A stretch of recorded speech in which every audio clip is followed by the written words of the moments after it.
Hello and welcome to year two of the Baka Gaijin movie night tier list ranking. Never thought we'd Uh, get this far. no, we've kept up with this far more than I thought we would. Um, you may remember this tier list from an old video that we did, but now we got all these fucking shits. Yeah, we got We actually have, well, yeah, we got more movies this year actually. yeah, last year we only had I think 43, and this year we have a nice even 50.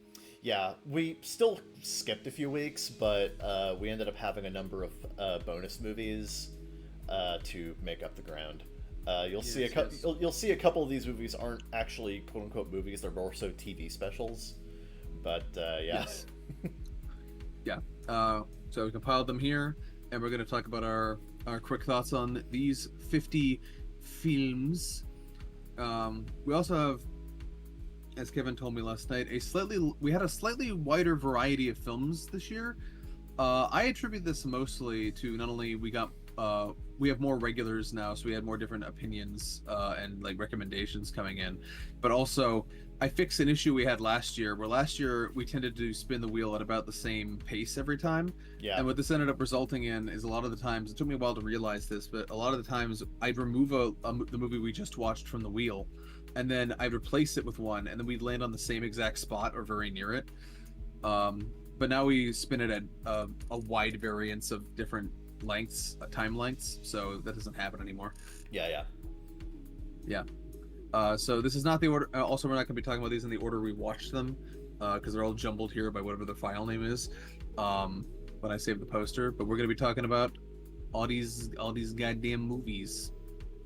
Um, so let's start with Halloween, I guess, since it's first. Yeah, so this actually starts one of two trends that we had this year, which was trend number one. We watched, I think, all of the classic like '80s and '70s slasher movies. Except for Nightmare. I've seen Nightmare, but we didn't watch it. Yeah, like minus Nightmare, we watched like a lot of the classic '70s and '80s, uh, like the influential slasher films, and Halloween was one of them. Yeah, one of the better ones. Yeah, no, I really like Halloween. Halloween's interesting because like it's a remarkably slow burn film, but it's actually really well done in how it's made. Uh, of the slasher film of like the classic slasher films, I think this is the lowest budget one apart from Texas Chainsaw Massacre. Yeah. But I think they do a really good job in this movie of keeping the story focused and utilizing limited the limited setting to its advantage. It's a very well made movie, very solid. Jamie Lee, also first movie Jamie Lee Curtis ever made, and damn, she swung for the fences and did a great job here. Yeah, there's a reason they keep bringing her back in her advanced age. Yeah, she's good at what she does. She's synonymous with the franchise. Yep. Yeah, you could really you could really tell the humble beginnings of the genius that John Carpenter would become. That too, yeah. Yeah. Yeah, John Carpenter, again, this is like one of his earliest, I think, if not his earliest film, and he did a really good job here with both the score and direction. Yes. That said, it's a little too slow and simple for me to put in the cinema tier. I think it's still a dope ass time though. Very, yeah. But where would you put this in dope ass time though? Because like on the like Right, curve here. right. We kind of curved them. Right, I forgot about that. I would put it.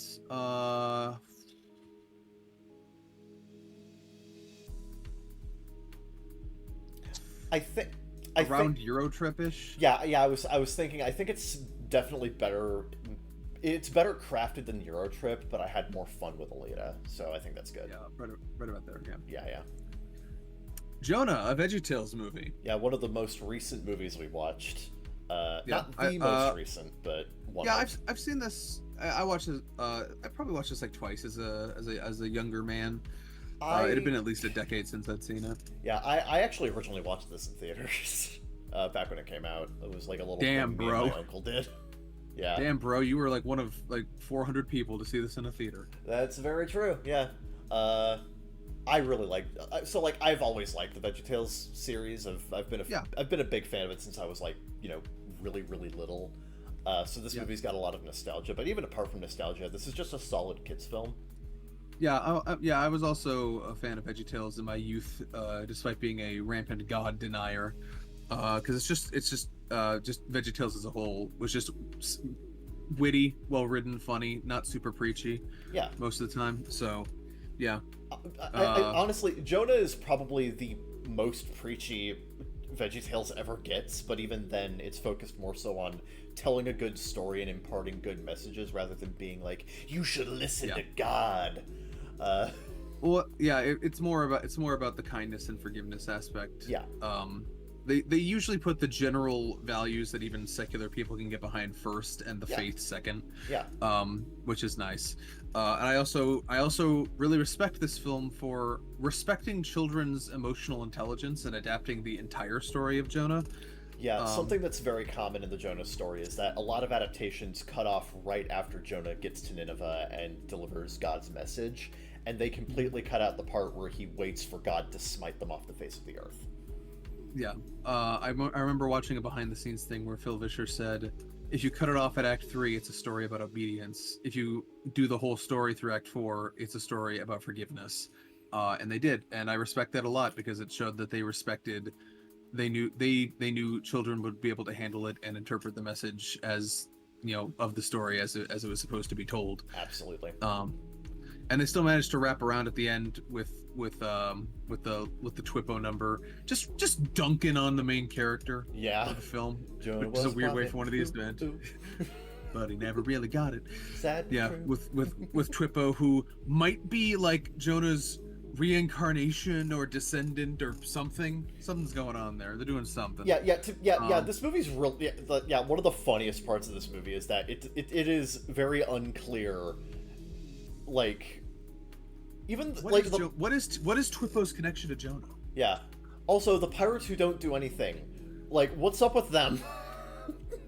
Well, my theory is that they're so good at doing nothing that includes aging, and they literally just don't age Yeah. because that counts as doing something. Yeah. You know what? I'll take it. I'll take it. Yeah. I do think it's a dope ass time. That said, it's not the best movie. It's a little. By VeggieTales standards, I don't think it's as funny as other ones. Yeah, it doesn't. Uh, It's got some really good jokes in it, but I don't think it's as consistently witty as some other VeggieTales media. It's also, as I pointed out while we were watching it, some scenes are just padded. You could tell this They are. film's production and budget issues. You can kind of see it from the way some scenes are padded and some songs especially are padded. That choir number in the middle just kind of just goes on Yeah, and on. yeah. As good as the choir number is, it kind of ends 3 times. So Yeah.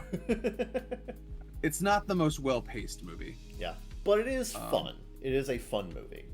Yeah. I'd put it in dope ass time, but it's not gonna go super high. I would put this slightly above Highlander personally. Yeah. Like right there. Yeah, I think so because I think Small Soldiers is a more fun time in this movie. Yeah, Small Soldiers is kind of similar in that it has a very like simplistic story, but I think it's more consistently entertaining. Yeah, I think that's good. Yeah. Harold and Kumar go to White Castle. Yet another one of our stoner comedies, if not the stoner comedy. It's a pretty quintessential stoner comedy. I'm glad I finally seen it. Yeah, no, yeah. Even despite all of the stoner comedies we've seen, this still ranks among the better ones. Yeah. It's snappy. It's well paced. It's consistently funny. Harold and Kumar are honestly really fun and engaging characters. Yeah. Yep. With remarkably sympathetic personalities, actually. Yep. No, and I pointed this out after we watched it. This is the best fast food commercial you're ever going to watch because once this movie's over, you're gonna want some fucking White Castle. So Yeah. mission accomplished. Oh yeah. It's pretty good. Looking at our dope ass time list here, I think it's better than Sex Drive. Sex Drive is funnier, Like, That is true. but I think Sex Drive is funnier, but this is a more well put together movie it with is it is better characters. yeah. I'll put it. I don't think it's better than Sadness, so I think right in between Sex Drive and Sadness is fine. Yeah. What a weird place for a movie to be in between Sex Drive, unrated and uncut, and The Sadness. Yeah, two of the most like extreme movies we've watched on movie night for vastly different reasons, for the record. All right. Child's Play. This is also fairly recent. Yeah. I think of the slashers, of the classic slashers I've seen, which is most of the big franchises, this one was my favorite of them. I agree. I think I think in terms of villain, it ties with Nightmare on Elm Street and having the best villain. But I think this although one is... unfortunately, Chucky does not have as much screen time as Freddy does in this one. Yeah, but what screen time Chucky does have is very well utilized and memorable, very memorable. Yeah. What really saves what really pushes this movie above Nightmare and above Halloween really just is the fact that it has a solid third act. Like it ends strong. It starts strong and ends strong. Yeah, there's a few lulls in the middle, but it's not, compared to some of these other early slasher films, it's not as bad. Yeah, very good. It's pretty good. Yeah, it's a dope ass time. I'm gonna put it.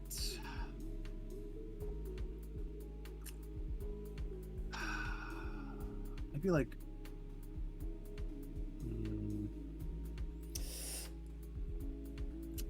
Like right around Zombieland, maybe.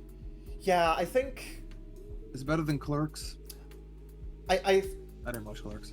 Clerks is. I like Clerks ever so slightly more. Part of the problem. It's kind of on the. It's kind of on the same level, honestly. Yeah, part of the problem is that like the section we're putting it in is a lot of fucking comedies and like more upbeat anime films, so it's kind of like it's hard to compare them because it's so different. Yeah, in like, terms of I'd watch most of these over Child's Play again, but that's mostly because they're more fun movies, not because like they're, better made. Yeah, I think grading on that curve though, I'd put it probably right here above Do Was My Car. Yeah, I'd say that. Yeah, I'd say that right about there is fine. Because like it's still I'd say Catch Me If You Can is a better movie. Yeah, I'd say it's better made. Yeah. House. Oh. House. Oh boy. Oh, this is a move. This is less a movie and more an experience. It's definitely an experience, and it is an experience I am so glad that I had. Yeah. Like, are you really friends if you haven't watched House together? Yeah, this is a crazy ass movie. It's a little bit of a slow burn, but once it goes, oh boy. Oh yeah. Oh boy, it doesn't stop. Oh, it really doesn't. Like, the last half of this movie is just everything happens. It's a very impressive looking film for its time as well. That being said, it's a nut house in good and bad ways, because also the second half of this film is borderline incomprehensible. Damn near. Yeah. Like, it has a basic plot that it follows through to the end, but trying to keep track of it can be a challenge. Yeah.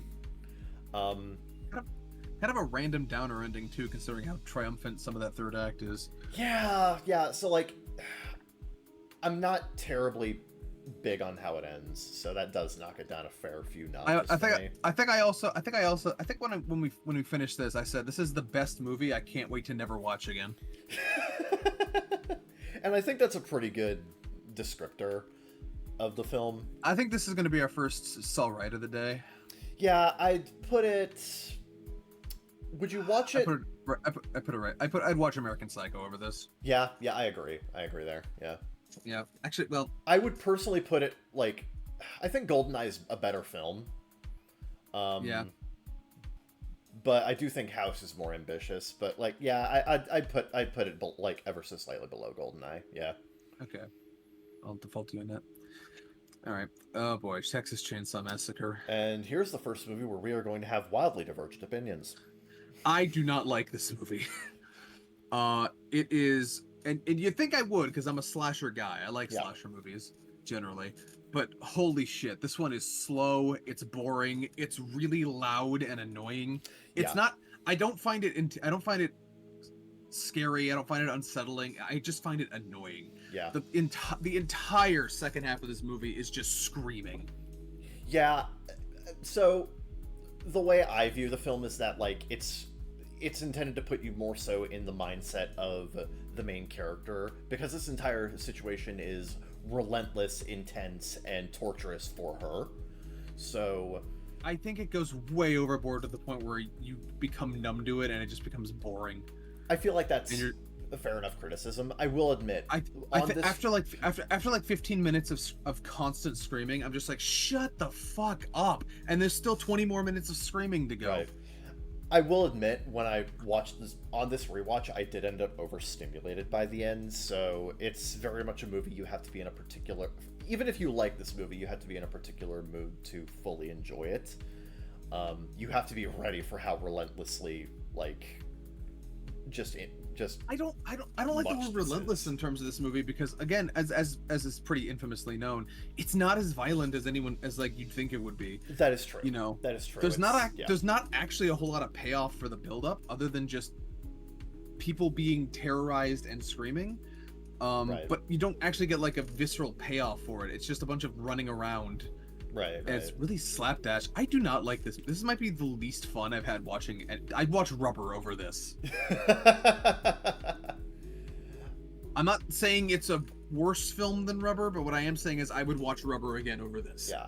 I still like it, so I don't want to put this in IRG, personally. That's a good thing I'm in control of the mouse. Yeah, splitting the difference, though, like, I would put it at the bottom end of Dope Ass Time, so splitting the difference, I'd probably put it... Dope Ass... You want to put this in Dope Ass... It's just screaming! It's just noise! I understand that, but, like... I don't know, above Freebirds? This movie sucks! I'd watch every one of these over this. I mean... I'd watch all of these in a row over this. I'd watch GoldenEye again. GoldenEye bores me to tears. I'd watch this over it. Right, easily. Right. Yeah. God. I don't want to put it in IRG, though. Look, I'm gonna pull a Rick from Pawn Stars here. Best I can do is Alright. Yeah, that's fair. No, I would put it in Alright, but... Yeah. Freebirds is better. Fuck you. Okay, alright. I'll give you that. I'll acquiesce a bit because I know this movie is very influential and has its fans. Yeah. Holy shit, I'm not one of them. This one sucks. Alright. But you know what doesn't suck? Audition. Audition is... So, I am a fan of Takashi Miike, and this is one of the earliest movies of his that I saw. Audition's real good. It is... Oh, yeah. I described it as about an hour of tension, build up, and development, and then 20 straight minutes of hellish fucked up shit. It's I'm so glad these come right after each other, because I feel like Audition is a much better example of what you were talking about. Yes. With actual being disturbed and actual payoff, for the build up. Yeah, when that Audition is so much more rewarding. When that last act hits, like, how fucked up it is matches how much build up the rest of the film has. And yet it still has time to breathe, and you can soak in, the viscera and the atmosphere of what's happening. Yeah. And it's not just 45 minutes of screaming. Yeah. It has some screaming. Yeah. The thing is, the dude's gagged the entire time, so he can't scream.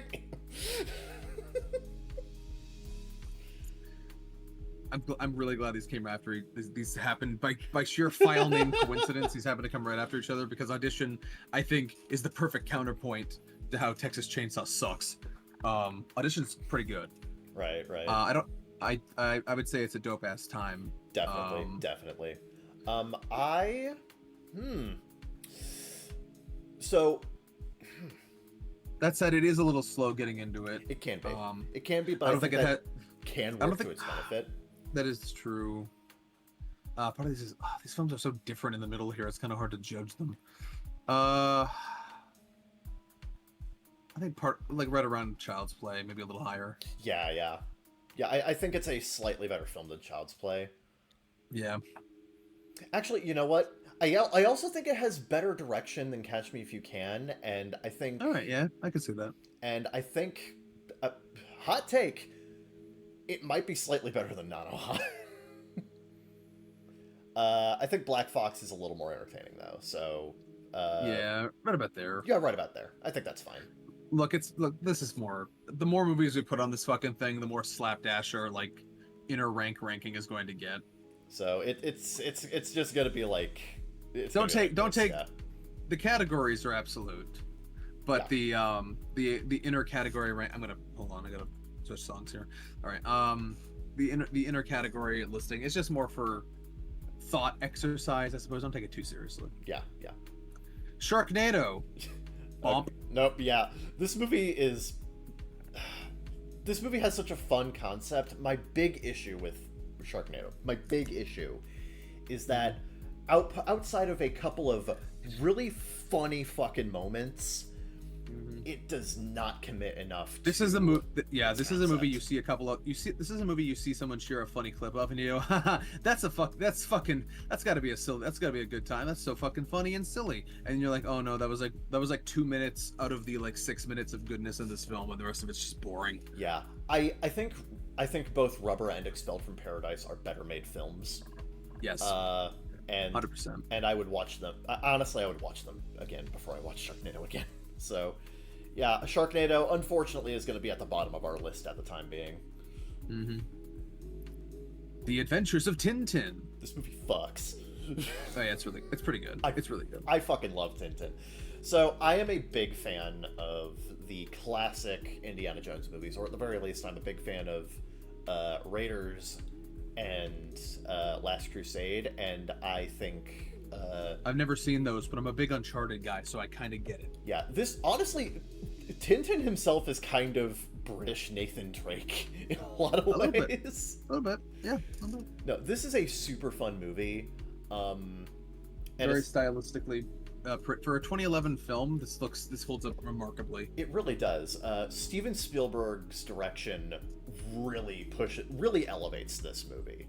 Yeah. Spielberg can be a very creative guy when it comes to his direction, and this is probably one of the best examples of that. The framing, the editing, like two of my favorite sequences in this movie that showcase just how good the direction is are when Captain Haddock is recounting the story of like Red Rackham and his ancestor, like the fight on the boat, and how it just like dude that fucking yeah that fight on the boat is so good that they fucking they copied it, and they literally just copied. What the fuck is that? What the hell is it? Missing Link? They copied this. They did. They kind of did. Yeah. Yeah. I realized that after I saw Adventures of Tintin. I'm like, God damn, Missing Link just copied that whole fucking boat sequence. They kind of did. Yeah. No, damn, this movie's really fucking good. I think the only thing that is... My thing is the third act is kind of abrupt, and it just kind of stops. It's a little abrupt, yeah. But, like... A little anticlimactic. I don't think that's enough to knock it very far down the list, though. No, I'll put it in cinema, yeah. Yeah, but, it is such a well-made movie and such a nicely paced, like, for the most part, nicely paced movie. I put it right under Lego Movie Part 2. I would personally put it above Kingsman. I actually think Karate Kid is slightly better. Oh, okay. Yeah, I could see that. Yeah. Yeah, I guess, yeah. These films have better third act payoffs. Yeah. But like, plus, when you're that high up, the competition gets fierce. Oh yeah, like you are butting heads up in this is cinema tier. So, but given that, I think Tintin's perfect up there. Yeah. Yep. Spaceballs. I was there. I was kind of half paying attention. Yeah. So this is the only. This is the only Mel Brooks comedy we've seen on movie night so far. Damn. That said, it's a personal favorite. I don't think it's one of his funniest movies, but I do think it is very, very fun. I'll let you rank this one where you want to put this. Yeah, the big issue with this movie here is it probably has the best craftsmanship of Mel Brooks' filmography, because they had a Yeah. lot of people who worked on Star Wars doing the special effects. Sure. You know, if you're gonna spoof Star Wars, you might as well do it right. I think the big issue here is that, as much as I think the jokes can be funny, there are a few too many duds compared to something like Blazing Saddles or Young Frankenstein. It's a little hit and miss, yeah. And I think, in terms of its narrative, those movies are actually a little stronger. That said, on the curve of this list, I'd put it... It's in dope-ass time somewhere. Yeah, yeah. I would put it between... I put it, like, around here-ish. I think it is slightly better made than Agent Cody Banks, but Agent Cody Banks is funnier. So, like, around there. Yeah. Yeah, there works. All right, yeah. All right. Longest Yard. I was also not here for this one. So, I have never seen this. So, like, this is a movie between me and Sheridan. Like, it was just kind of us having a good time watching an Adam Sandler comedy. Honestly, on the curve of Adam Sandler comedies, this is one of his best movies. Honest to God, it really is. And a lot of that is just down to the fact that it's based off of an older, like, straightforward drama film, but this one adds more comedy, more levity. But honestly, in some ways, I've actually seen, like, bits and pieces, like, the most important clips of the original. In some ways, it actually does do scenes better. There's a major character death in this movie that is genuinely done more respectfully in the Adam Sandler version. Yeah. Remarkably. No, this is honestly really good. I don't think it's well made enough to put it in cinema tier, but it's in the upper half of dope ass time for me. Where would you put it? I would put it... Honestly, I would put it between Harold and Kumar and Sex Drive. Right about there. Yeah. All right. Like, again, it is better made than Sex Drive, but I think Harold and Kumar is the slightly better movie overall. All right. Yeah.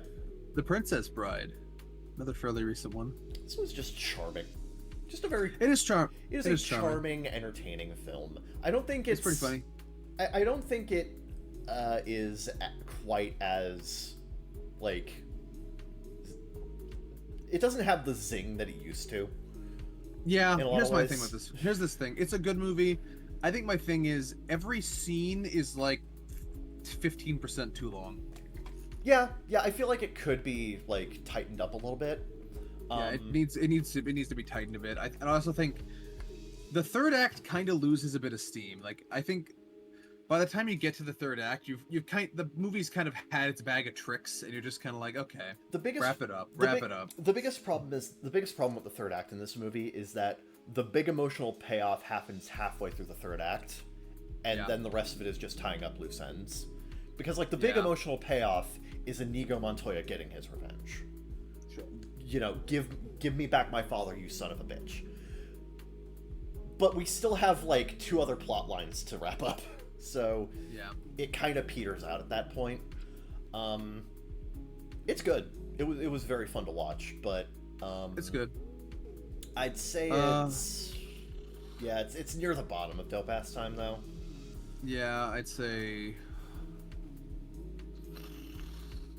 it's not better than Child's Play. I would not. No. I'm sorry. I just put it. I was sorry.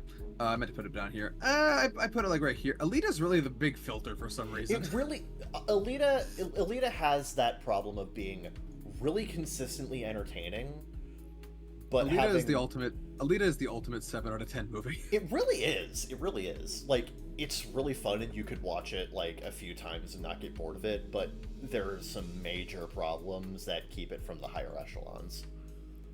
Yeah. It's a weird filter. Yeah. Anyway, 9. 9 is a more visually and stylistically impressive movie than this it film is a good movie. This film is someone's aesthetic. Yeah. And it is my aesthetic. I like it. I like it directorially and visually. Two problems. One, it's too short. It's only like 75 minutes or something. It's really short. And the second problem is that the script is so basic It, That is the it is, big that is the big issue with this movie, is that the script and story are it's bog competent, standard. but it is so standard. It is so basic. You've seen a dozen films with this exact structure before, and Mhm. it having a unique visual style and a potentially interesting world it doesn't really do a whole lot with, doesn't really make up for the fact that the actual soul of the film is just so rote. Yeah, I appreciate that this movie's got a little bit of an edge, but it's not enough to push it into dope ass time for me. Yeah, I think I'll put this at like the top of Saul Right.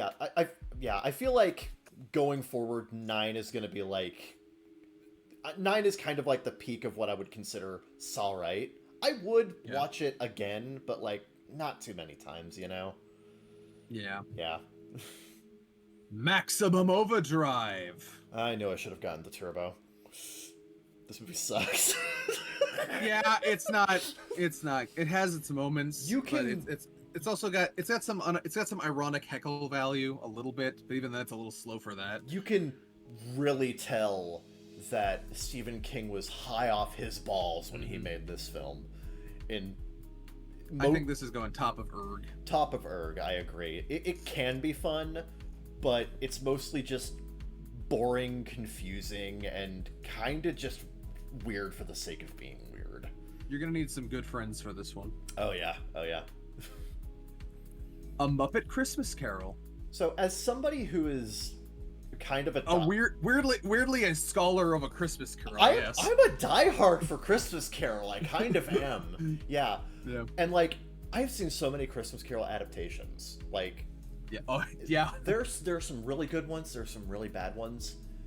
This is a way more faithful to the spirit, tone, and style of the original book adaptation than Yes. I was prepared for.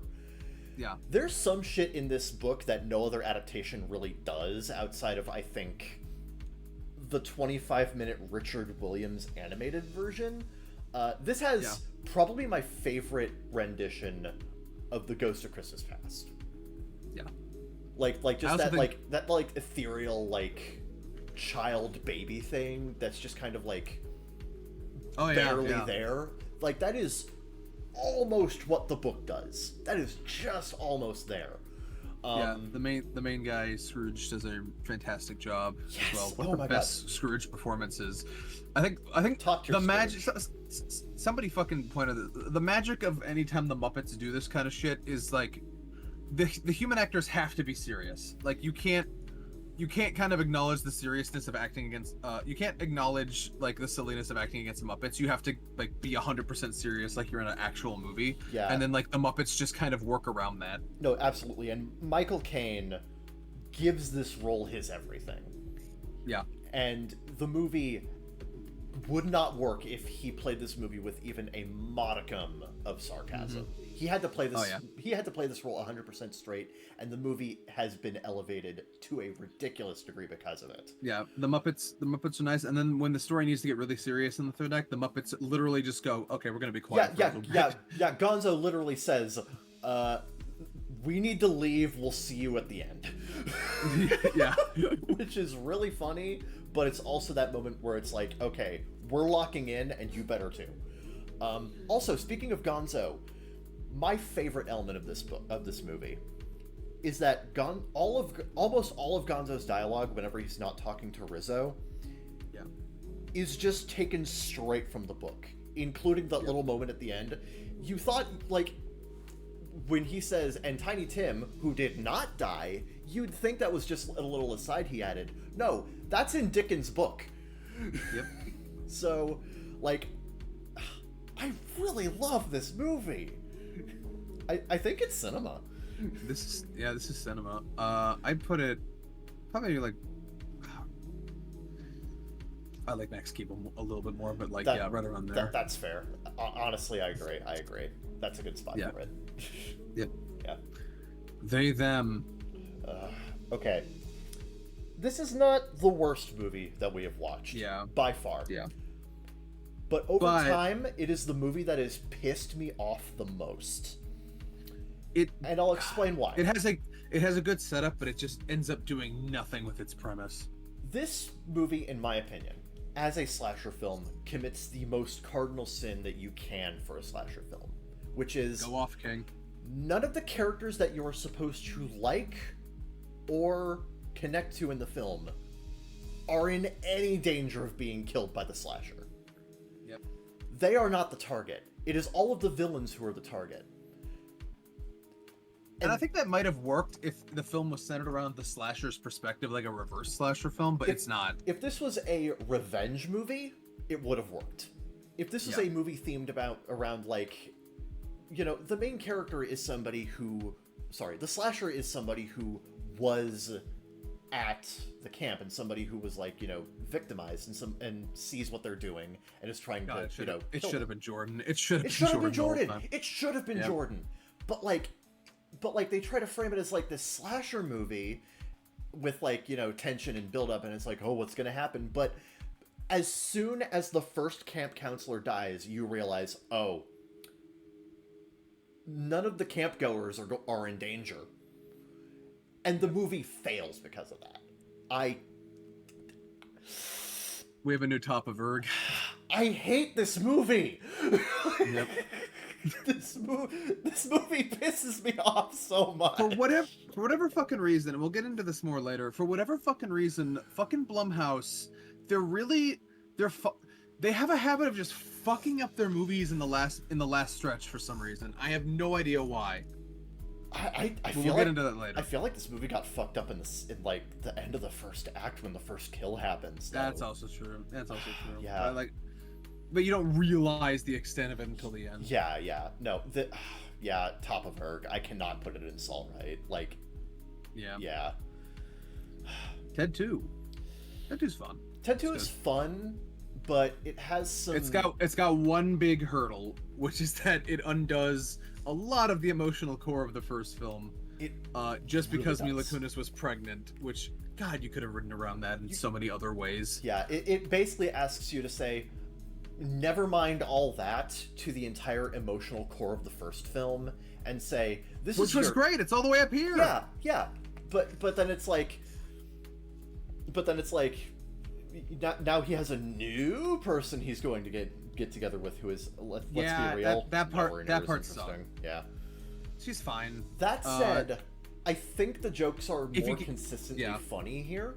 That's true. I think if you get past that, it's a very funny movie, and Ted's journey to prove his existence, I suppose, is pretty compelling in its own right. Yeah. I think it's a good sequel. I just wish they wrote around Mila Kunis' pregnancy in a better way. I agree. Also, of the two Ted films, this has my favorite joke, which is the frickin' Hasbro executive. Yeah. Who's like, Hasbro is the main villain of this movie, so you're already playing to me. But then at the very end, it's like, who do you work for? It's like, I work for Mattel. He doesn't know. They don't even ask him. He's like, who are you? I work for Mattel, and he just runs away. And you never see him again. Fantastic. Yeah. Yeah, I think it's weaker than the first film, but it is funny. It is a very funny movie. I'd put it about on par with Sex Drive. Right about there? Yeah, right about there. Yeah. Right about there. Yeah. Step Brothers. I don't think I was there for that. Yeah, I don't think I was there. Yeah, you weren't there for that. This is me and Drawing Girl 94. I thought this was a pretty solid movie. It's not an Adam Sandler comedy. It's a Will Ferrell comedy, but it's got some of that same like energy to it. Sure. I like Will Ferrell when he's acting like, you know, kind of youthful, like kind of doing that man-child thing. Like that's kind of his that's kind of his bit. Yeah. I'm a fan of Elf. So who isn't? You'd be surprised. No. No.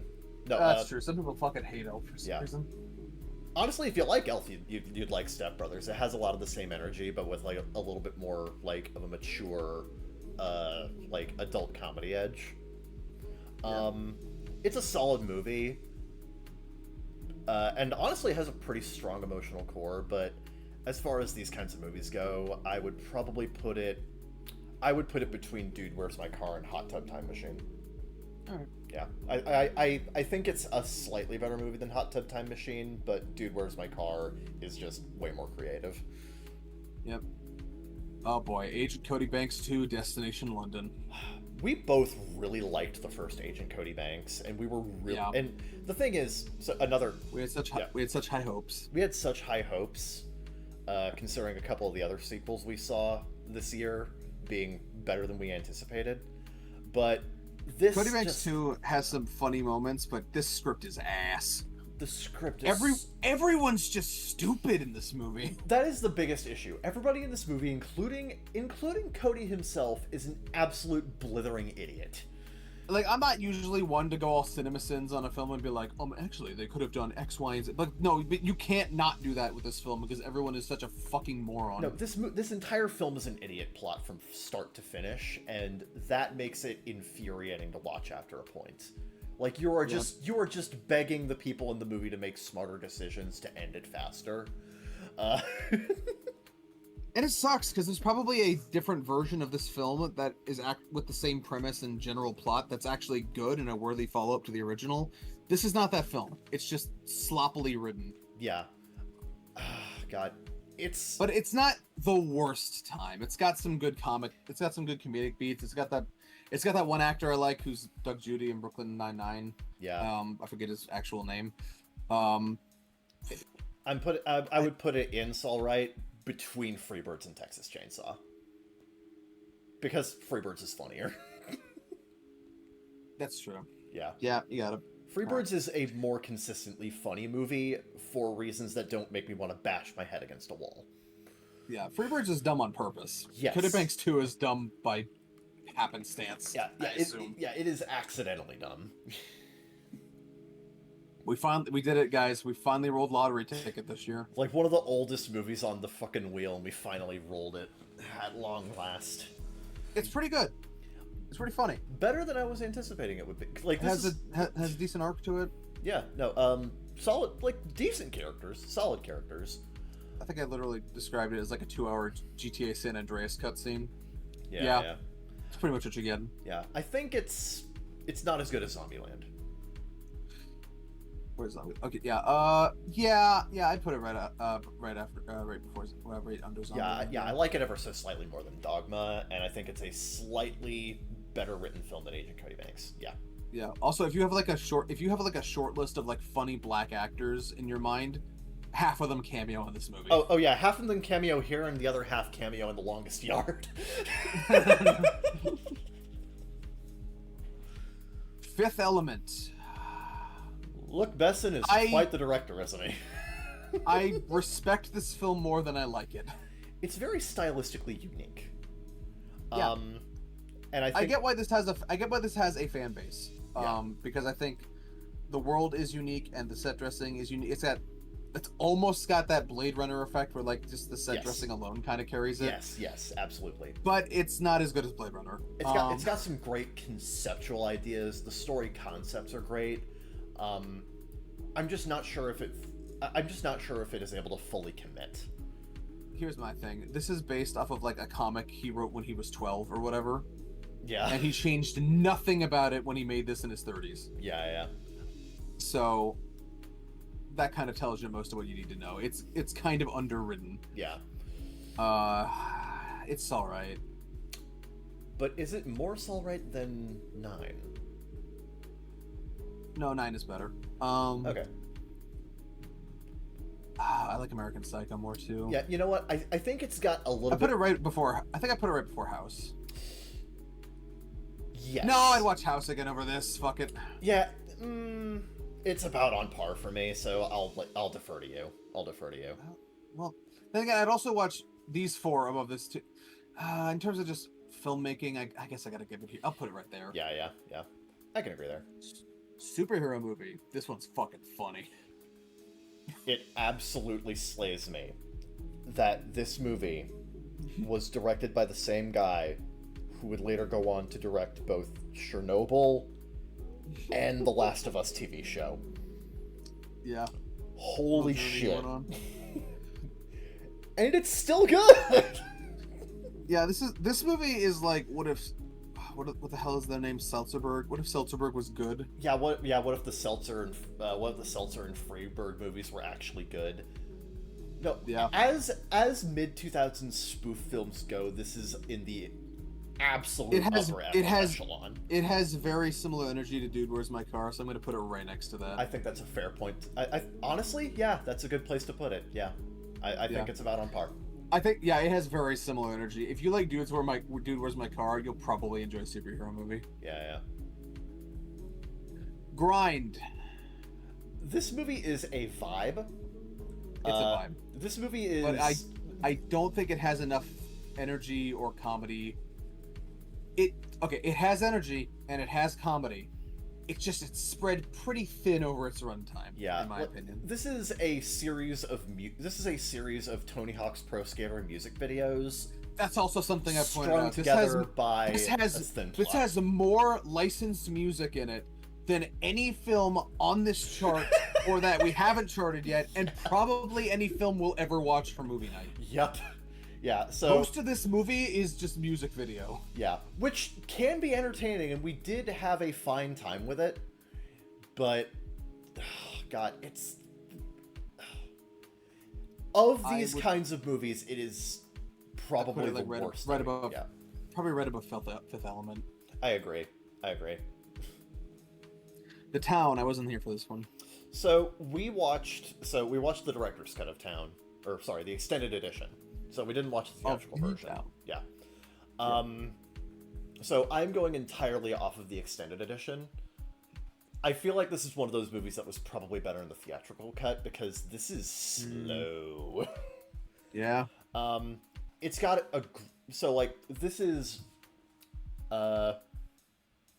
what are the name of the main actors? Hold on. I think is this a Jeremy Renner movie? Yeah, this movie is Ben Affleck and Jeremy Renner talking like New Yorkers for 2.5 hours. Yeah. So it's got a lot of charm, solid plot. When it's not being padded to shit, individual scenes are well paced. This seems like a film you might need to watch the theatrical cut to have a better opinion. To have a better opinion on it, I need to watch the theatrical version, but going off of the extended version, I would put it...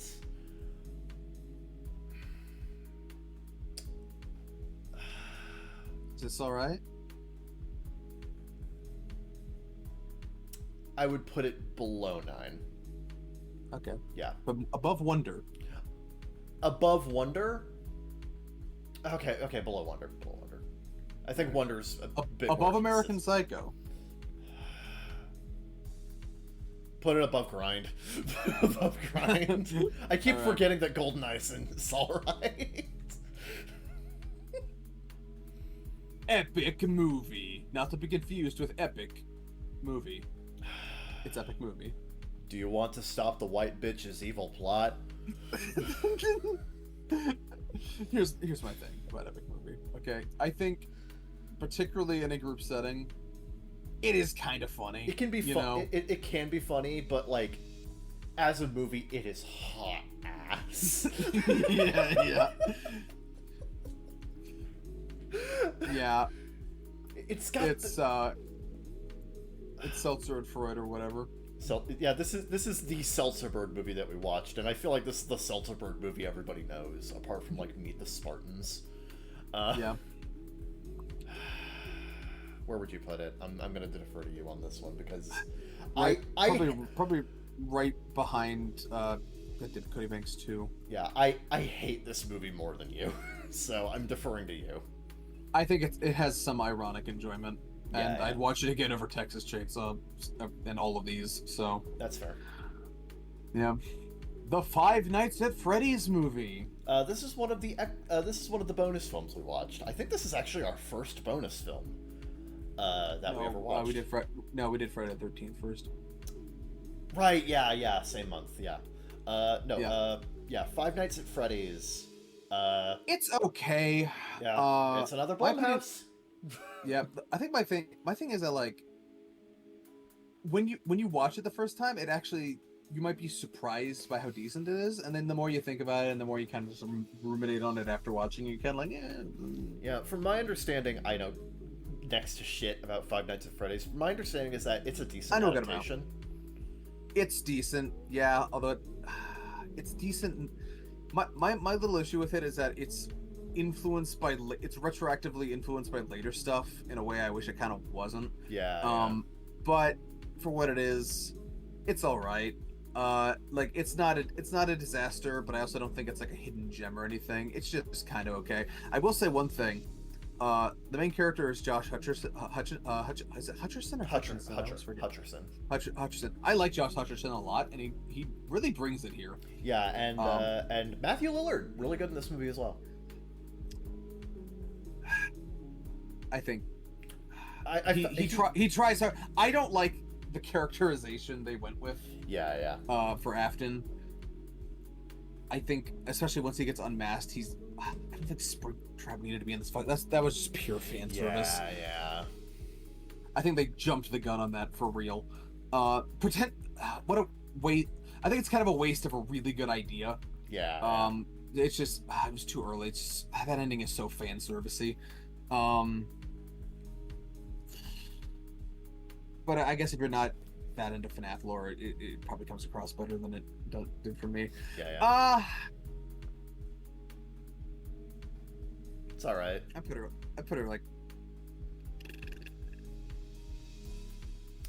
right there. Or I'd watch American Psycho over it. Okay. All right. That's fair enough. All right. Right about there.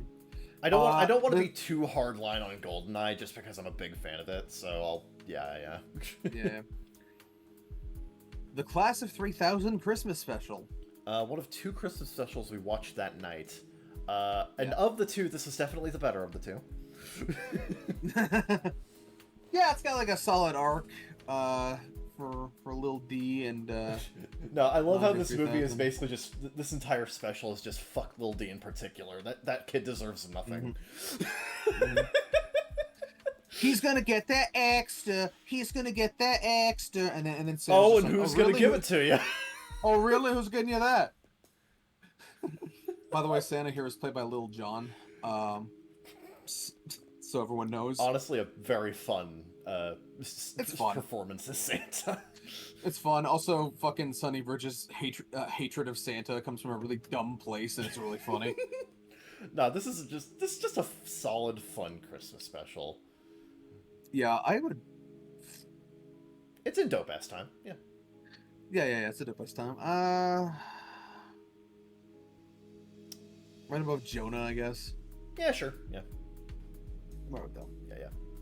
Jack Frost. Snow Dad's better than No Dad. They were so proud of that one. This movie's not great. This movie's also kind of a vibe, but man, does it it's got its moments, but it has its heart. It has its heart in the right place. Yeah, it's got a good heart, and I can appreciate that. It is a good-hearted film. I think my problem with this is that it's one of those movies where if you've seen the trailer, you've seen all the good parts. Yeah, that's very true. Yeah, because like the plot pacing and especially the writing doesn't quite hold up to its concept.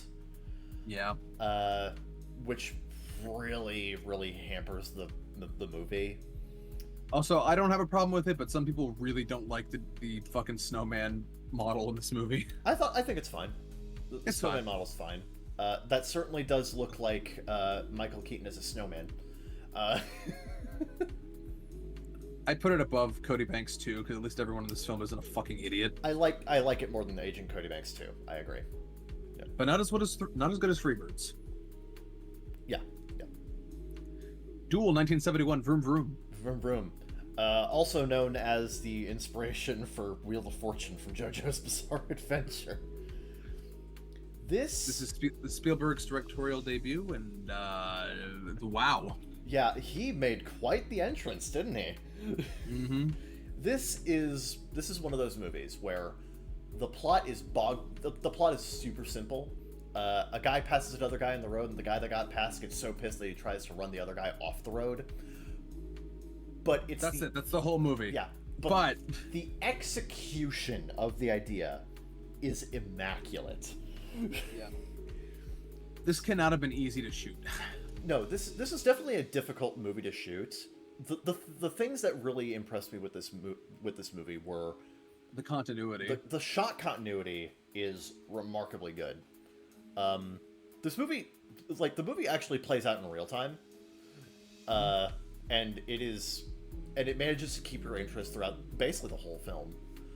Yeah. Despite a couple of, lull points, like, I feel like it could have been tightened up a little bit, but Oh, just for clarity's sake, we watched the theatrical cut, not the TV cut. yeah, we watched the theatrical version. But the other thing that stood out with this movie is that even without even knowing what the driver of the truck looks like, just by how he acts on the road, you understand the kind of, like, crazed psychopath personality he has. And just how dedicated he is to killing this guy is kind of compelling. Yeah, getting into the head of this guy's paranoia, and I guess it's not paranoia if they're out to get you, but Yeah, the diner scene, the fucking diner scene is just so good. It's like, it could be anybody here.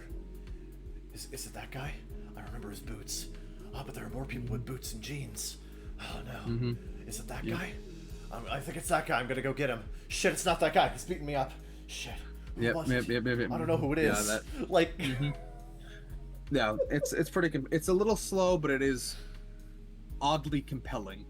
Weirdly well made, which kind of puts it in dope ass time near like in the second half. Yeah. My question is, would we watch it over Alita? God fucking damn it. Alita's that movie. Yeah. Yeah. Good on you for your first movie, Spielberg, but, like, tighten it up. I'm kind of God, the thing is, I'd watch Alita over it, but I'd watch this over Spaceballs, so I'm kind of confused. You know what? It is better made than Spaceballs, so yeah, I'll agree. I will agree. All right, so up there. It is a better pure film than Spaceballs. Yeah, sorry, Spielberg. Sorry, kid. Why don't you keep working at it? Maybe one day you'll surpass Agent Cody Banks. Yo, scroll up. Yeah, maybe one day you'll surpass Agent Cody Banks and fucking Black Fox. Yeah. Yeah. Anyway. Zathura! I love Zathura! Hey, remember when Jon Favreau used to make good movies? Yes, and then he never did again. Yeah. Okay, he made Iron Man after this, but then after that... Yeah, the first Iron Man is still really good, but no, Anyway, Zathura, I love it. I love this. I love the story. I love these fucking kids. I love this premise. I love all of the practical effects, which are most of them. I regret to inform all of the Jumanji fans that this is the better Jumanji. Yes. Yeah, 100%. No, this movie is excellent. It's got a great set. It's got great actors in it. The kid actors are really good, which is what you really need in a movie like this. And it's got just a little bit of that, like, PG kids movie edge you love to see. Like the kids feel like real kids, and they fucking talk like it too. Give me a juice box, biatch. It's great. It's suspenseful. It's shot well. It's the cinematography. I love this movie. Yeah, dude. It's cinema. It's cinema. I put it like right above Super 8, honestly. I like Super 8 ever so slightly more, but I'm deferring to you. I really like Super 8. It's very similar to Super 8 if you think about it. It has a lot of the same appeal. Here's my thing. Zathura is so tightly written. Like every little element introduced comes back later, and it's like they weave in each other. It's so tightly written. It's such a perfect fucking movie. It's even got a little bit of the Jaws effect, where like they had this one practical effect that they realized wouldn't look good in full lighting, so they shot it almost completely in like darkness and like low lighting, and it makes it kind of tense. This movie's actually kind of tense at points. Oh yeah, that is the most impressive scene I've ever seen a 9-year-old actor do. Agreed. Yeah, and speaking of Jaws, going back to Duel real quick, I mentioned it when I watched the movie. You can see the DNA of Jaws in Duel. Yeah. In how it's like paced and shit. Most agreed. Yeah. No, Zathura is really great. I put it just an edge above Super 8 and a little below Moon. It's fantastic. Yeah, I think Moon is a slightly more creative and slightly more, like, emotionally satisfying movie by the end. But yeah, Fuck it. Let's talk about the entire Cats and Dogs trilogy here. Cats and Not- Dogs 1. Yeah, this is the other trend that we had, was that we managed to roll all 3 Cats and Dogs movies in a year. Cats and Dogs 1. Mwah. Mwah. It's stupid in the best way. Son of my mom. It's great. It's got a great villain. It's got good comedy. It's got fucking Jeff Goldblum as a scientist. Fucking it's well paced. It's stupid but also weirdly heartwarming. Yeah. Like the human, like honestly, like the human, like, kid owner story is very charming, and watching him play with the, what's the main character's name? Buddy? No. Buddy or Buck or something like that. Yeah. I think it's Buddy. Yeah. But watching him play with Buddy is just so cute. It's so fun. I put it top of dope ass time. Really? Knocking on the door of cinema. Really? Yep. Yeah, well, because I know it's like me, right? Like I like schlock like this, but I know like for other people, you know. I will say it's I think funny. you're kind of I think you're kind of soulless if you hate Cats and Dogs, but also I can see people just not vibing with it as strongly.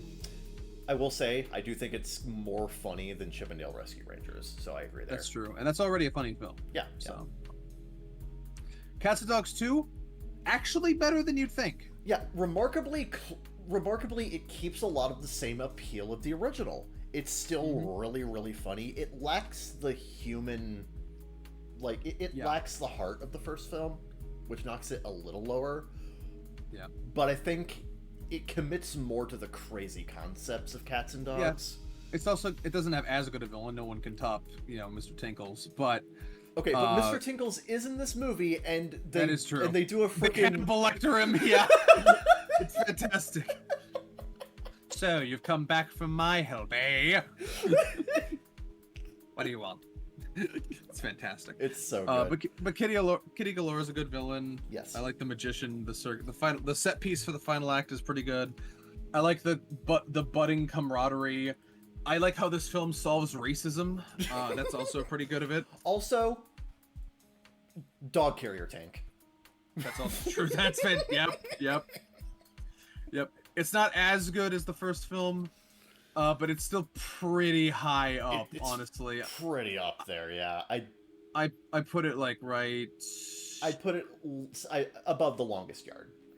I think it's funnier than The Longest Yard by a fair margin. Yeah. Unfortunately, Paws Unite. Man, oh god, you can tell they had no budget. This film is so cheap. So here's the thing. So the thing about the Cats and Dogs movies, you compare. Let's compare the cast lists of the Cats and Dogs movies real quick. Let me bring them up on my phone real quick so we can really see these movies. The first movie, Tobey Maguire, Michael Clarke Duncan, Jeff Goldblum, Alec Baldwin, Susan Sarandon. Like, there are some real fucking A-listers in the first Cats and Dogs. Yeah. Cats and Dogs 2, Revenge of Kitty Galore, Bette Midler, James Marsden, Christina Applegate, Nick Nolte. Nick Nolte's in that damn movie. It's got Fix It Felix in it. What's his name? Chris. The magician. Yeah. Whoever voices Fix It Felix and like the Toadstool and fucking Amphibia, that guy, he's funny. Yeah, like like freaking Revenge. It's got Neil Patrick Harris supplants Tobey Maguire for some reason. Which honestly, good recast. But no, but like then you have Cats and Dogs 3. The highest profile actor in this movie is George Lopez. Yeah. And it certainly is a George Lopez role. Yeah. Also, this is the opposite of the second film. The humans are back and they're most of the film. The movie literally brings attention to the fact that it doesn't have a budget by having the characters be like, we gotta do this entire thing low-key. We can't use any of our cool super spy gadgets. boring is good. Boring is good. Boring is good.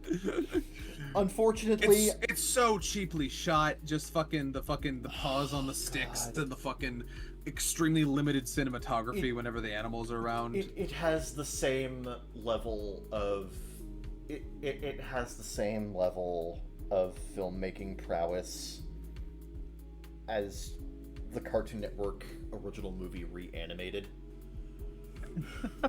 which is not a good thing. This movie's bad. It's bad, but it's also kind of inoffensive. It's inoffensive, and it's still a cats and dogs movie. Not a good one. Yeah. But yeah, I'd put it at the bottom of Saw Right. Yeah, I'll put it above Epic Movie though. Yeah. Yeah, it's a little worse than Cody Banks too. It's I'll agree. Megan. Oh God. Megan. Megan is so close. Megan is so fucking close to being a fantastic film. It is fantastic for 95% of it, and then God, that ending sucks. Megan herself, throughout most of the movie, is you kind a fucking girl boss. Oh, she girl bosses her way throughout most of this movie. She's a really interesting character with a really interesting dynamic with her fucking human Casey, I think was her name. Yeah, like the core dynamic between those two is so strong, and there is just such great chemistry.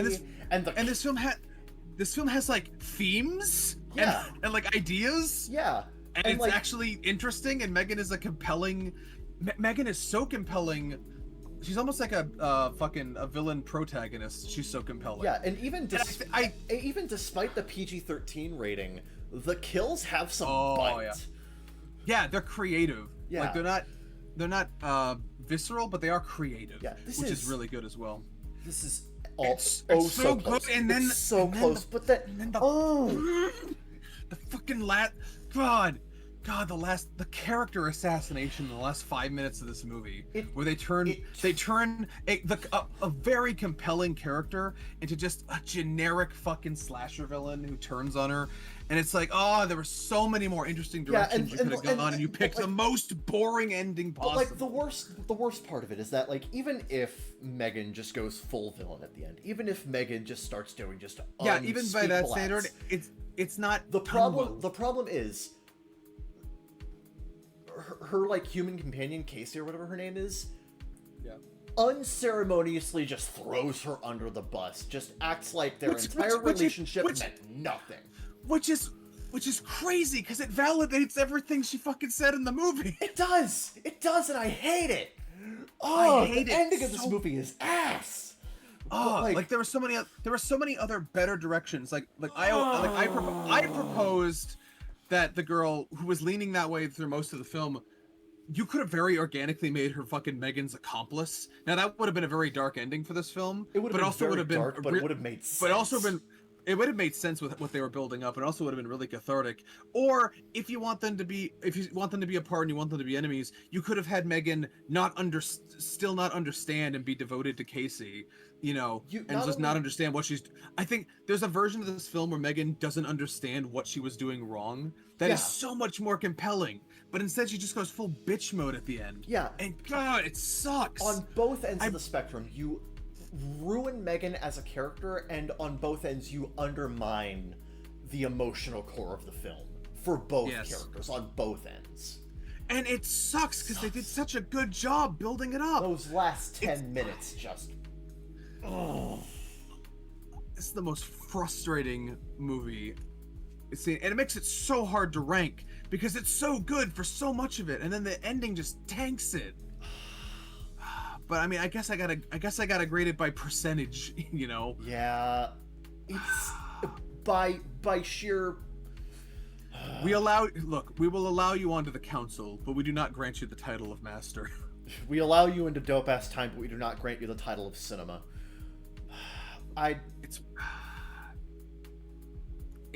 Goddamn, most of it is so good. It's gotta go high up. I'm put it below the sadness. I don't want to put it above the sadness. I really don't. All right.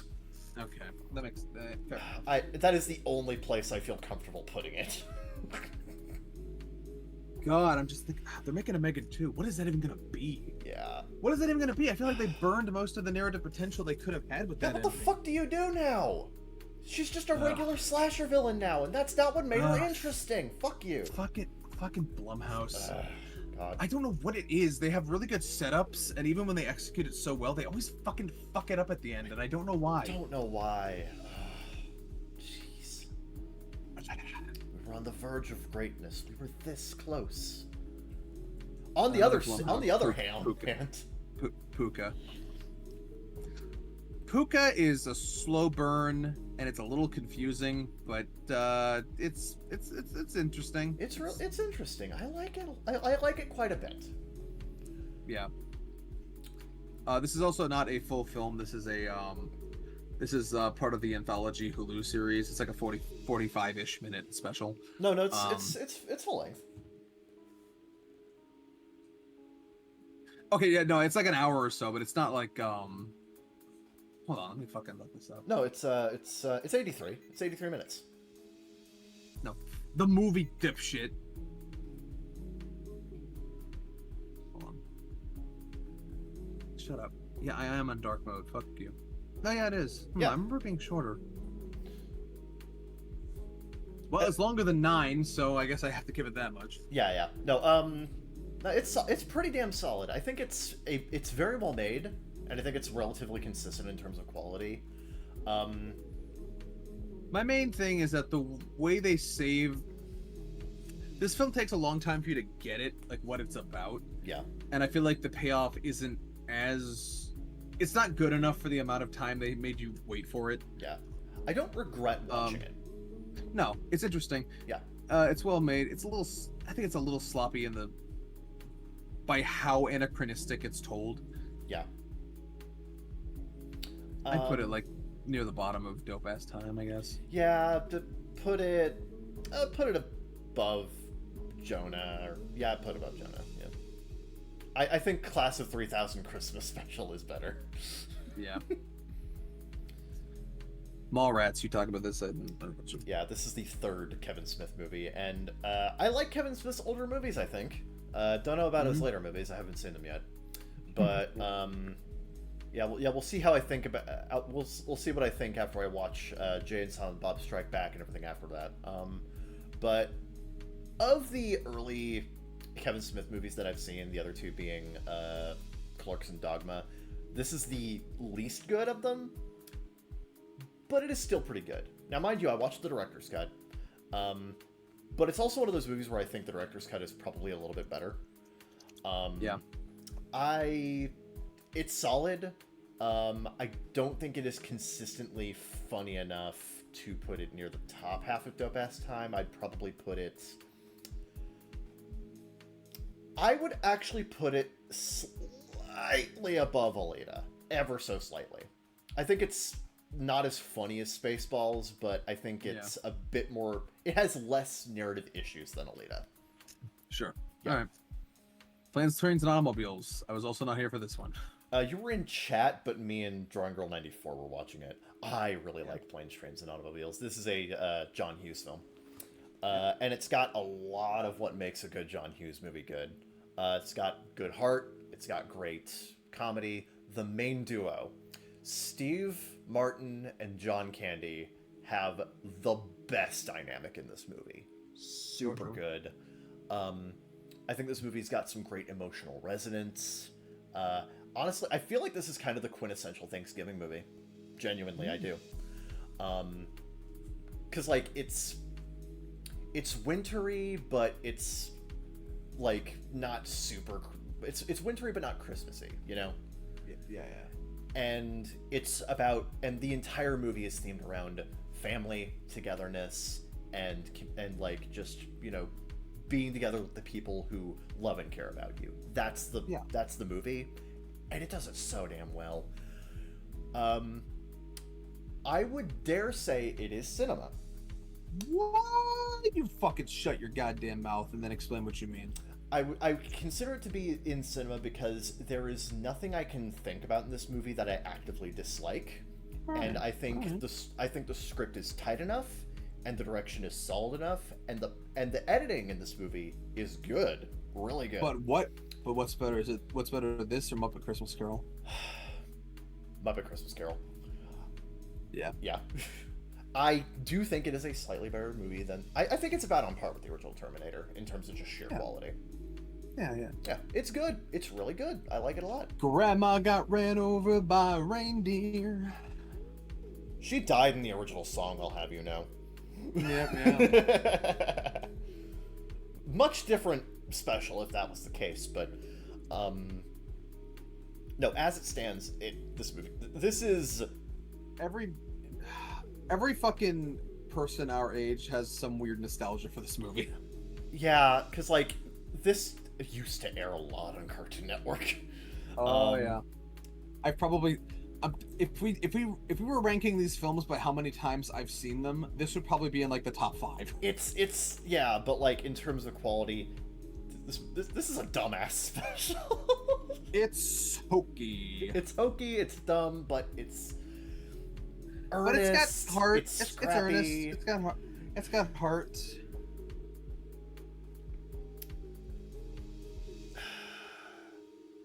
It's all right. Cousin Mel is a bitch, and she's fun to hate. and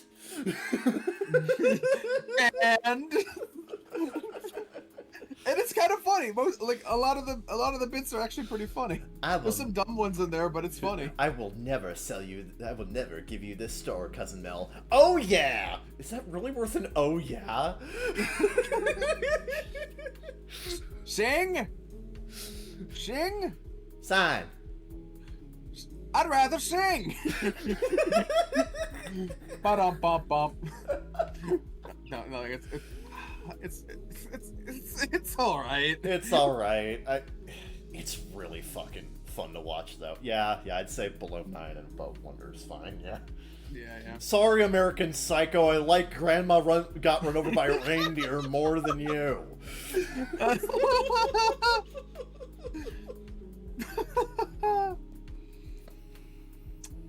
Better watch out. You better watch out. You better watch out. You better watch out. We actually can't talk about this movie that much because, like, there's a twist pretty early on. Yeah. I will just say that it is a unconventional Christmas horror comedy. Emphasis on the comedy. It's very funny. This is the only movie This is the only movie you will ever see where characters play fuck, marry, kill with the Adventure Time girls. It's got good performances. It's got good direction. It's pretty funny. There aren't a lot of kills, but the kills that there are in this movie are really fucking fun. They're creative. Oh, it's creative. It's creative, and it's got great villain. Yeah. No. Yeah. It's great. And honestly, this has one of the ending of this movie is just one of those. Aww. Yeah, it's like the anti-Megan. Yeah. It is. This is a satisfying ass movie. Yeah, I would put it pretty highly, honestly. Oh yeah. I'd put it like right between Ted and Piranha 3D. I agree. I think it is a. We're in there. Yeah, I think in terms of just writing quality, it is better than Piranha 3D. But I think Ted has just the soul of Ted is really strong. So yeah. Ted has a very. We talked about this last time. Ted has a very. You can tell it's a story Seth MacFarlane really wanted to tell. Yes, absolutely. Oh, hell yeah. Shorts, A Not So Tall Tale, Legend of the Wishing Rock. I'll let you take over this one, buddy. This is the pinnacle of Robert Rodriguez making a movie for his kids and no one else. Yeah. This movie's goofy and me. as shit. And me. Can Robert Rodriguez adopt me? Can I be his unofficial fourth son? I'll change my name to Reek. No, I actually really... This might be an unpopular opinion. I actually like Robert Rodriguez's kids' films more than his adult films. I can't disagree.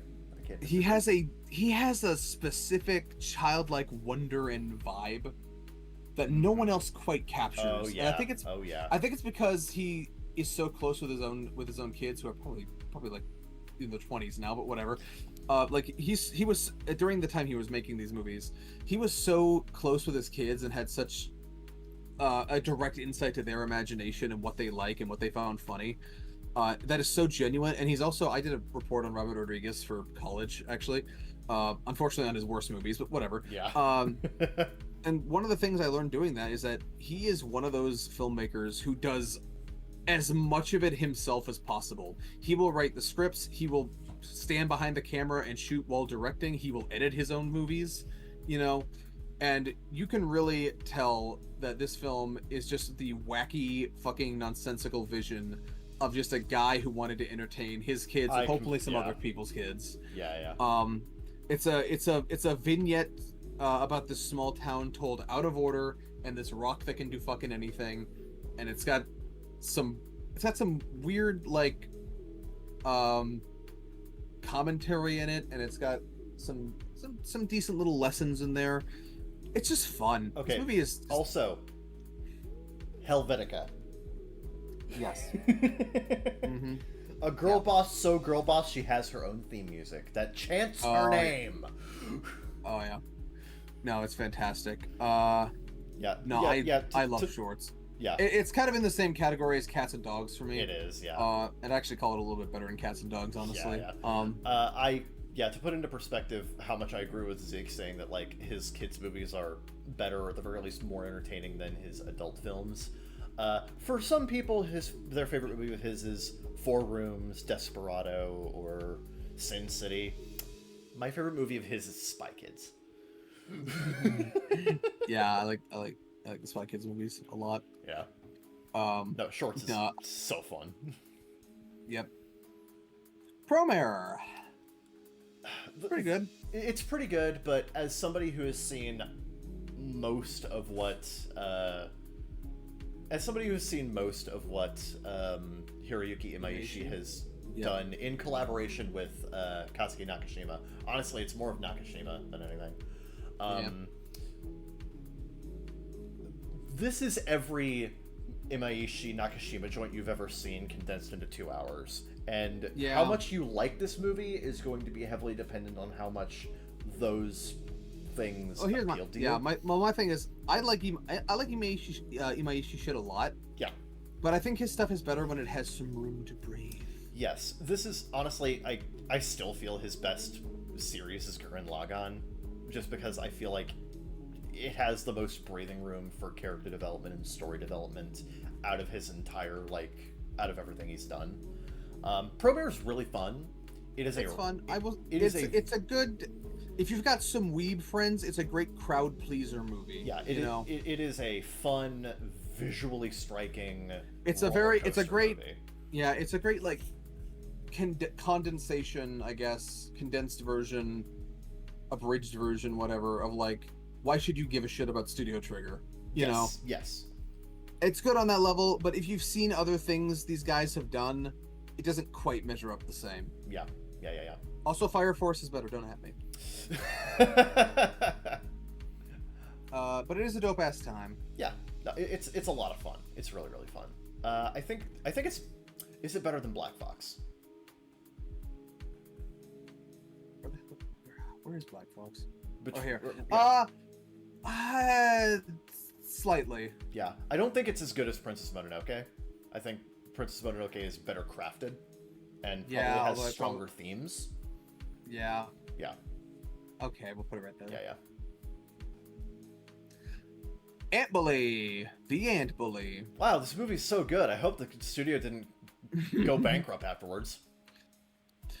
This movie is has a fascinating amount of effort put into it in both a design and just the ant society and their designs and shit is weirdly fleshed out. Yeah, one thing that me and Zeke were constantly remarking on when we were watching this movie together is that the cinematography, art direction, and visual style is really, really good.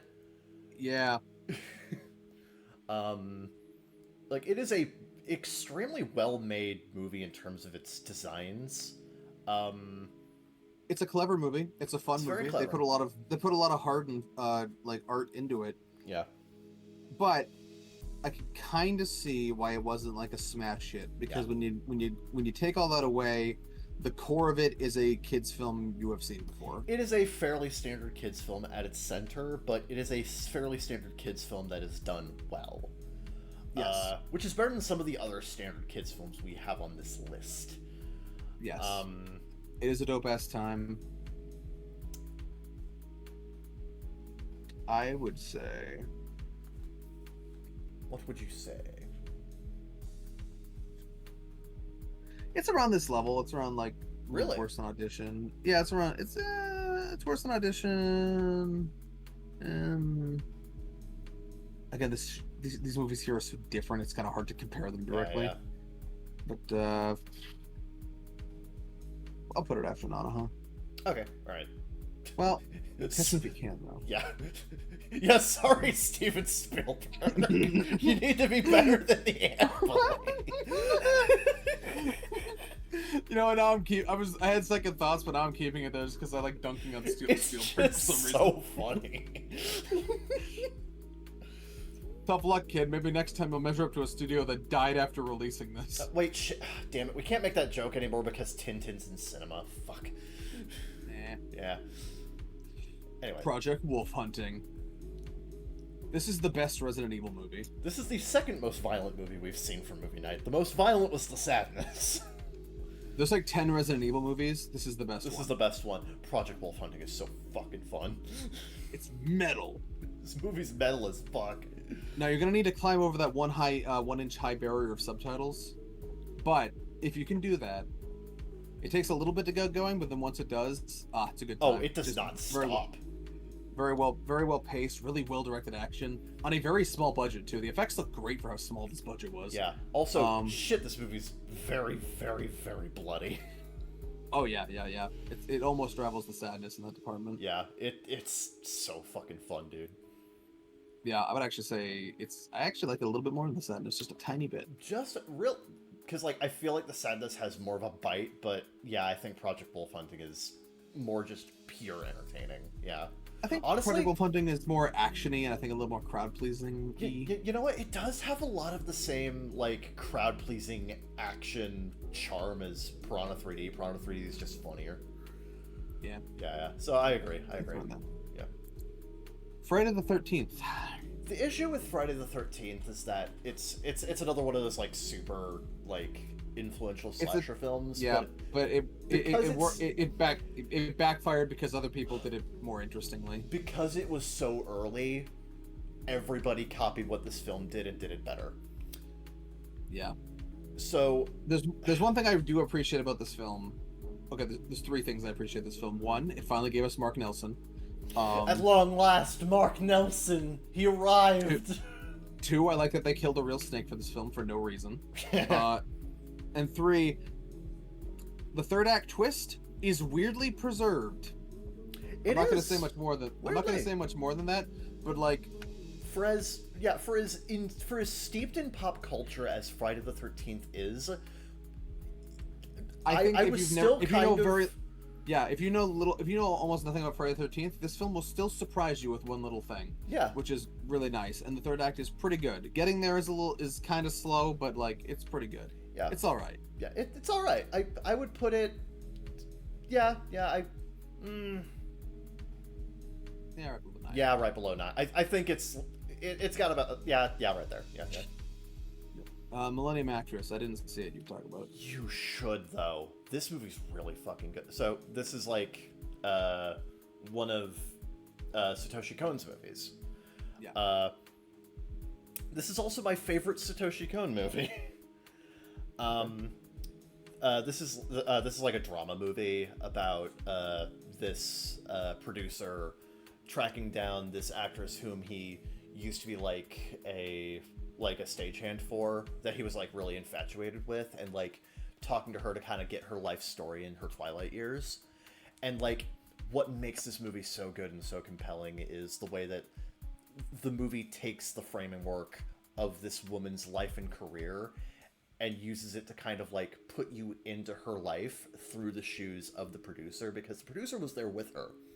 And it blurs the line between what they're saying and what they're doing in the present day versus what they're saying and doing back then. You know, there's a little bit of unreliable narrator with the producer, did he actually help her during some of these moments, or is he just kind of like putting himself in there as like, for the sake of just making a good story out of it? Because, they're kind of, embellishing it as they go for the sake of just telling a good narrative. But, like, this movie's so fucking good. It's cinema. This is 100% cinema tier. All right. And, God.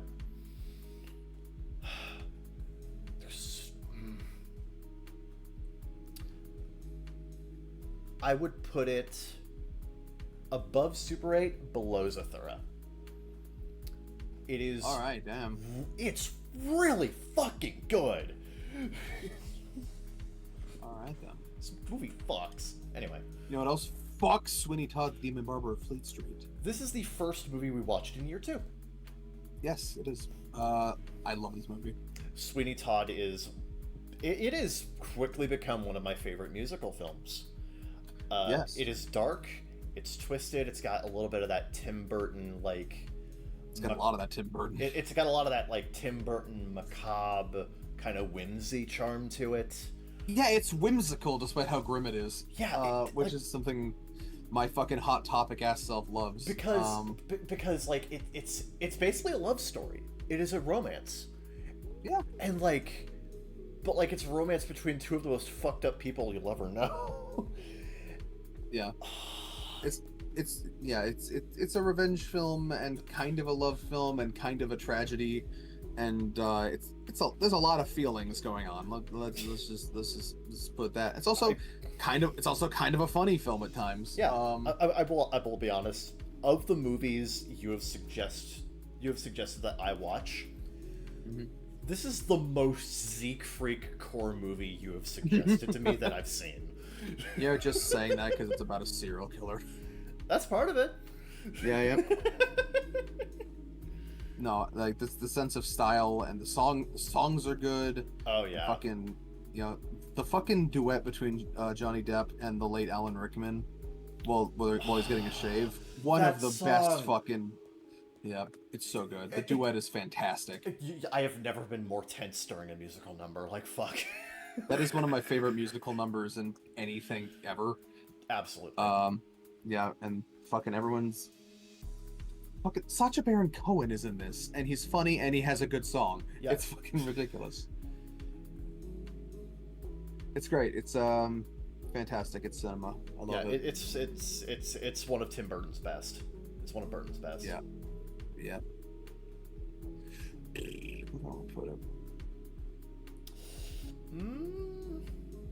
I like it a little bit more in Super 8.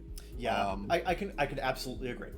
Absolutely agree there. I think it's better than Super 8, but I think, again, Millennium Actress is so fucking tight, so tightly written, and just so fucking creative. I'll defer to you on that. Yeah. Transmorphers! I want to be very clear here. If we did not have the poorly translated subtitles we had for this movie, we would be bored to tears. This movie, this movie blows hard. It is not funny. The effects are fucking garbage. The acting is shit. None of the characters are good. Everything about this movie is awful. And the only reason we had a good time is because I had to find... None of the usual websites we found movies on had this. I had to go to, like, a frickin' 5th-tier piracy site with subtitles translated from fucking Spanish. Yep. And that is the only reason we had a good time. But I have to grade this movie without the subtitles here. Bottom of the list. It's fucking awful. Yeah, it's pretty raw. It's pretty bad. This poster is the best part of the movie. And it lies! The poster lies! None of the robots look like that! Yep. God, nothing about this movie is good! Yep. Yeah, you know how I said like Sharknado has like 5 minutes of good shit in it? Transmorphers does not even have that. It has 0 minutes of good shit. It has 0 seconds of good. It's ass. No, okay, I'm sorry. Might be... I'm sorry. I needed to unload on a movie today. I'm sorry. Yeah, I'm glad this year we watched a lot more shit. Yeah, this is the thing that I like meant when I was like we had a wider variety. We had a wider variety of like types of movies, but we also had a wider variety of quality. Mm-hmm. Congratulations, Rubber, you have more friends. Yep. Now, we need to be very clear here. This is not Revenge of the Sith. No, This is Backstroke of the West. This is Star Wars: The Third Gathers, Backstroke of the West. English dub. English By the way, the dub is really good, actually. Even like what makes the fan dub of Backstroke of the West so good is that they deliver all of the lines with the exact same cadence that the original actors did And most for of the them- lines most in of the them are- real movie. Most of them are pretty decent sound-alikes, too. With the exception of, like, Yoda. Yeah, like, most of them are actually pretty good The sound-alikes. Obi-Wan and Anakin sound-alikes are really solid, and you need that for this movie. Yeah, and the way they deliver these fucking poorly translated lines with complete sincerity is fantastic. That was your own masterpiece. Which, arguably, that line goes harder than you have done that yourself. Unironically, especially with the dub, Backstroke of the West is a really fun time. It really is. It is every bit as entertaining as Revenge of the Sith, just for different reasons. And honestly, even then, some of the like emotional moments from Revenge of the Sith still kind of hit. Yeah, it's Weirdly, it's so hard to grade this on a traditional movie curve because like it's not really a movie. It's just kind of a thing that happened. yeah. You know what? I propose Sure. a new tier Okay. for this movie. Do not want. But I do want it. But I do want. Okay. You know what? New tier. This is your own masterpiece. Hold on. I don't know if I can. Can I edit? Let me. Can I edit this? Can you? Oh, God. I don't know if I can actually add tiers. Okay. I think I can. All only... right. We'll try to rank it within the parameters we have. Yeah, I can only add images. I can't redo the shit. Fuck. Go back. There we go. Okay. Oh no. Oh no. Oh no. Oh no. Oh no. Okay, sorry about that. We're back. I fixed everything. All right. We're good. It's back. Good. Back the way it was. Let's finally rank Backstroke of the West. Okay. I think it's a dope ass time. Very much so. I would put it pretty high up actually. Maybe like maybe after Freaky Friday. Yeah. I think Freaky Friday is like quote unquote better. Yeah. That's fine. Yeah, that works. All right. Glad we got that out of the way and nothing happened. Great. Okay. Anyway, talk about RoboCop. Jeez. RoboCop. Sorry. Yeah, RoboCop is a personal favorite movie of mine. I think it's a great. It is my favorite '80s action movie. It is my favorite. It is one of my favorite like political satire films. It is heinously violent for the era, and that is very fun. And it has a very satisfying ending. Very well made. My personal favorite Paul Verhoeven movie. This is cinema. Right about Terminator. All right. Yep. And finally, The most recent final film. Yep. We closed out year 2 with this. Santa Claus Conquers the Martians. We started with cinema. We end with. I want to just dispel a myth here. Santa Claus does not conquer the Martians in this film. Yeah, it's more so the Martians kidnap Santa Claus and they kind of bumblefuck around for 85 minutes. Santa Claus doesn't do shit. Doppo's the real hero of the story. Yeah. Droppo is the real. Droppo. Yeah. Which, by the way, is he named that because he got dropped on his head as a kid? Because maybe. Maybe. I don't know. Are they born with those helmets or those come later? It's a really good question. They never addressed that, but then There's again, a lot of really good questions in this fucking piece of shit.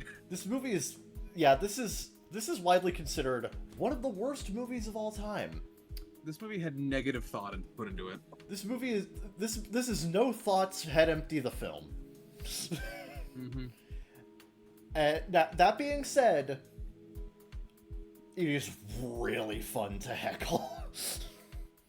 Yeah, I gotta give it that. This is peak group watch, kick back, make fun, and don't think about it movie. And for that reason, it's going to the top of Erg. It is the absolute peak of Erg, because at the very least, nothing about this movie pisses me off the way that they/them does, and it's not boring like Maximum Overdrive or Rubber. Yeah. Yeah. It's bad. Don't get it twisted. It's bad. Now, I want to point out, Transmorphers is also equally terrible and equally artless. But here's the thing.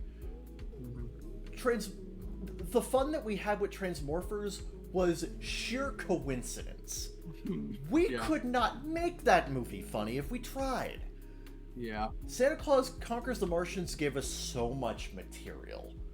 Yeah, you can make it funny. Yeah, you can make that movie funny. You can't make Transmorphers. But by God, do not watch this thing alone. Yeah.